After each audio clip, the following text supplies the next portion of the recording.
Yes, sinong P-pop group ang mas sikat ngayon?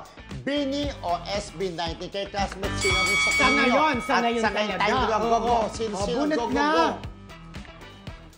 Ba yan? Yes, sinong mas sikat? Panindigan niya. O para sa akin, both. Aminin naman natin na talagang sikat parehas sila. Dahil lahat ng concert Talagang nila nauna ka ay sa- talagang ay napupuno kahit sa ibang bansa kilala ang BINI at SB19 kaya parehas sila at. I love them both, pero SB19 para sa akin, mas nauna silang sikat. Diba? Yun na yun. Oo, hindi. Hanggang ngayon, napapanatili nila yung ating ang Star Awards for music kasabay nila, di ba? So talagang sobrang dami ng taong pumunta, punong-puno. Talagang yung kanilang gento na ngayon lang nangyari na sinayaw halos lahat ng buong nasyon, buong mundo, di ba? So para sa akin, SB19. Para naman sa akin ang BINI, alam niyo po, ang BINI, wala na talagang pahinga.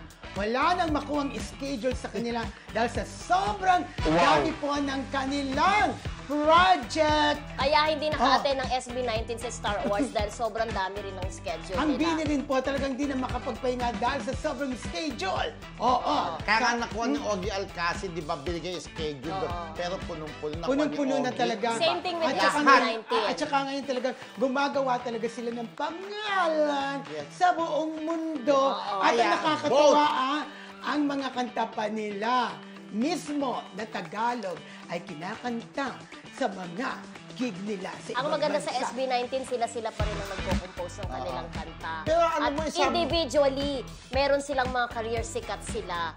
Hindi lang as a group, but individually, may mga career sila. Isama na natin si Maymay Entrata, di ba yung kanyang kabugera, may ginawang English version.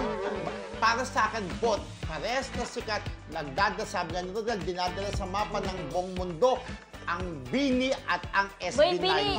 ang BINI Both. naman walang duda, pero for now, para sa akin, SB19. Para sa akin ang BINI na ang sikat ngayon. So, SB19. kayo, classmates, Dahil kahit sobrang mahal ng ticket, Sobrang mahal ang ticket ng SB19. Talaga naman pumupunta. mas mahal ang ticket ng BINI. So, kayo po mga sobra. classmates, sino ang masikat para sa inyo, ang BINI o ang SB19? Comment lang po.